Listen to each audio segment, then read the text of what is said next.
راشد اشرف صاحب موجود ہیں, یہاں آصف جیلانی صاحب موجود ہیں, عابدی صاحب موجود ہیں. ان سب کی آوازیں ہوا کے دوش پر برسوں نہ صرف بر صغیر میں بلکہ دنیا میں جہاں جہاں اردو لکھنے پڑھنے سمجھنے والے موجود ہیں وہاں گونجتی رہی ہیں, اور ان کا رشتہ نہ صرف بر صغیر سے ہے بلکہ پوری دنیا سے. میں انہیں مبارکباد دیتا ہوں جو اعزاز انہیں ملا, اور یہ ہم سب کے لیے اعزاز ہے جیسے ڈاکٹر صاحب نے کہا. اور وہ نظم پیش کرتا ہوں جس میں عابدی صاحب کی تمام کتابوں کا ذکر ہے. خوش نوا, خوش فکر, خوش دل, خوش نظر ہیں عابدی, زیست کے ہر زاویے میں معتبر ہیں عابدی. اچھا, نثر ہو یا نظم ان کی سب پہ ہے گہری نظر, اور ان کے باب میں ہیں ان کی باتیں پر اثر. ان کی نظروں میں ہیں دونوں صاف یا میلی سڑک, تجربے کی زد میں ان کے آئی زرنیلی سڑک. ہو کتب خانہ جہازی بھائی یا ہو نغمہ گر, ان کتابوں کا ہر ایک انداز ہی ہے پر اثر. شیر دریا جانے پہچانے ہوں یا پہلا سفر, ان کا انداز بیاں ہر رنگ میں ہے معتبر. ریل کا قصہ ہو یا اخبار کی راتیں رہیں, ریڈیو کے دن ہوں یا ماضی کی کچھ باتیں رہیں, جان صاحب ہوں پرانے ٹھگ یا اپنی ہو صدا, دلکشی تحریر میں ملتی ہے ہم کو جاویدہ. اپنے آبا کی کتابیں قصہ مغرب ہوئیں, داستانیں ان کی اب قصہ مغرب ہوئیں. ملکہ وکٹوریہ اور قصہ منشی کریم, غرب میں اردو کی ایک تاریخ دلکش ہے قدیم. ایک قصہ جس کو گزرے ہو گئے ہیں 30 سال, عابدی صاحب کے لہجے کا ہے ایک زندہ کمال. ہے تقاریر علی کا تذکرہ بھی دل پذیر, وہ علی مرتضیٰ ہے جن کی ہستی بے نظیر. سلسلہ بچوں کی تدریس کتب کا دل نشیں, جو اسے دل سے پڑھیں گے سب کہیں گے آفرین. عابدی صاحب ہمارے خواب کی تعبیر ہیں, دور حاضر میں محبت کی عجب تصویر ہیں. ان کو اللہ خوش رکھے عمر خضر بھی ہو عطا, دوستوں کے ساتھ مل کر ہے یہ دانش کی تو.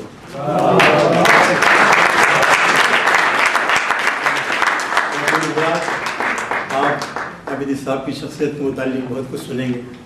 میں ان عابدی سے بہت کم واقف ہوں, پورے بر صغیر میں خصوصاً اور اردو دنیا میں عموماً ان کے چاہنے والے موجود ہیں.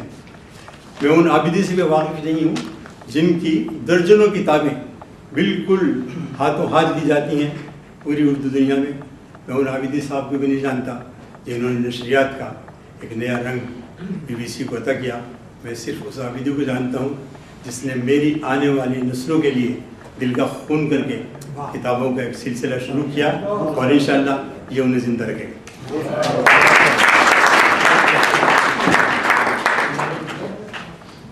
میں ابھی تھوڑی دیر میں جناب راشد اشرف صاحب سے درخواست کروں گا, لیکن اس سے پہلے میں چاہتا ہوں کہ مصطفیٰ علی خان صاحب تشریف لائیں اور اپنا مضمون پڑھیں.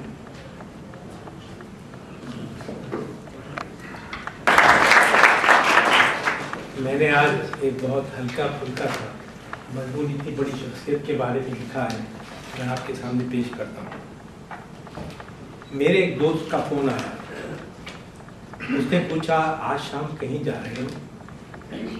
میں نے کہا ہاں, میرے ایک بہت ہی عزیز دوست کو خراج تحسین پیش کیا جا رہا ہے, میں وہیں جا رہا ہوں.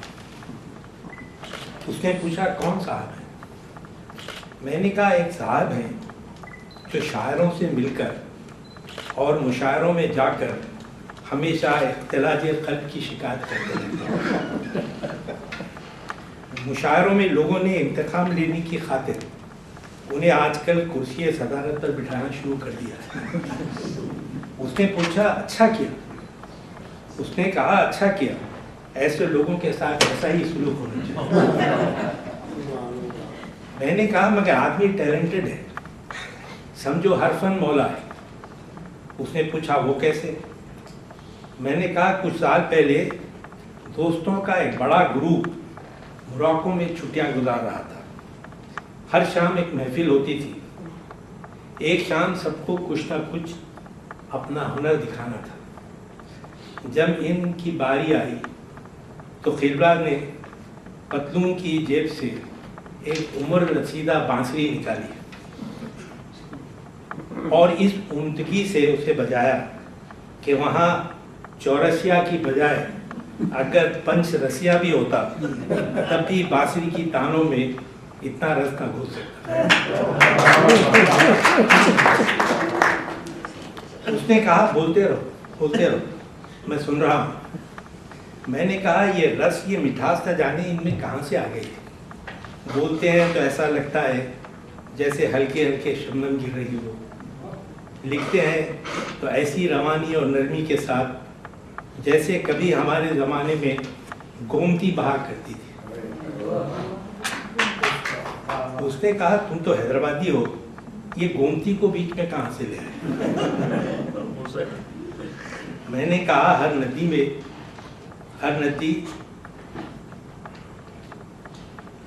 میں اپنی مٹی کی مٹھاس ہوتی ہے اور ہر ندی کا اپنا اپنا جادو ہوتا ہے. مجھے گومتی اس لیے یاد آ گئی کہ گمان تھا کہ انہوں نے گومتی کا پانی پی رکھا ہے. اس نے کہا کیوں فلمی ڈائلاگ مار رہے ہو.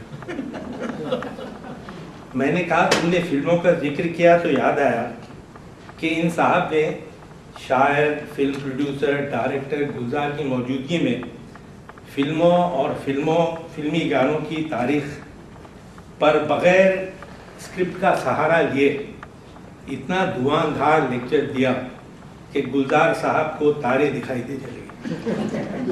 گلزار نے کہا آج سارے بمبئی میں ایک بھی ایسا آدمی نہیں ہے جس کو فلموں اور فلمی گانوں کے بارے میں ان کے جیسی معلومات ہو. اس نے کہا ان کو تو فلم انڈسٹری میں ہونا چاہیے. میں نے کہا تم نے ان کی لکھی ہوئی کہانیاں نہیں پڑھی, ان کے لکھے ہوئے سفر نامے نہیں پڑھے. ان پر خود کئی فلمیں اور ڈاکومنٹریز بن سکتی ہیں. اس نے کہا یار یہ تو بڑی چیز ہے. میں نے کہا ہاں بڑی چیز تو ہے مگر آسمان پر نہیں رہتے.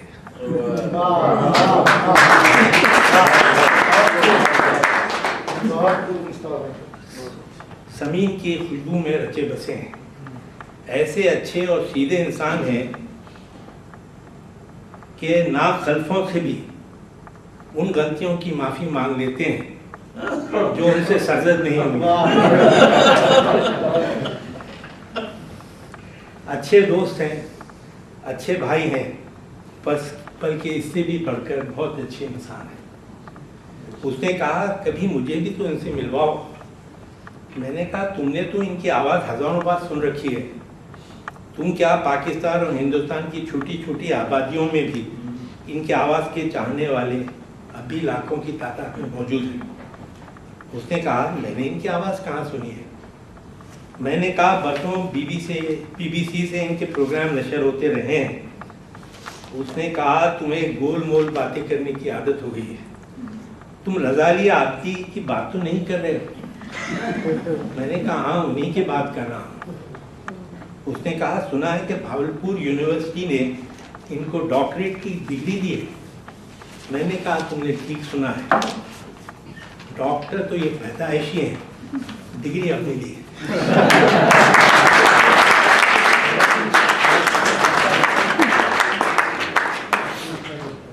کیا اچھا مضمون مصطفیٰ علی خان صاحب نے عطا کیا. اب میں جناب ڈاکٹر احسن ظفر زیدی سے درخواست کرتا ہوں کہ وہ آ کے اپنا مضمون پیش کریں.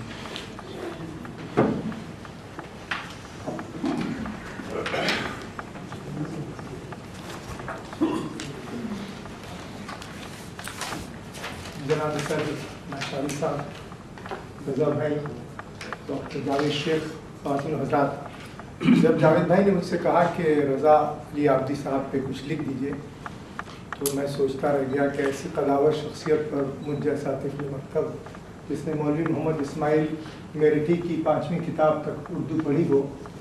رضا بھائی نے اپنی کئی مضامین میں ان کا ذکر کیا ہے. میں کس طرح ایک مضمون لکھ سکتا ہوں, لیکن پھر میں نے سوچا کہ میرا شمار ان میں ہو. بازار مصر میں ایک عورت تھی جو جناب یوسف کو خریدنے چلی آئی تھی اور سود کاٹتی تھی. لوگوں نے اس سے پوچھا کہ بھائی تم کیوں چلی آئیں, تو اس نے کہا کہ بھائی میرا شمار بھی یوسف کے خریداروں میں ہو جائے. تو میں نے سوچا کہ آج کی شام اگر میں کچھ رضا بھائی کے لیے کہوں گا یا لکھوں گا تو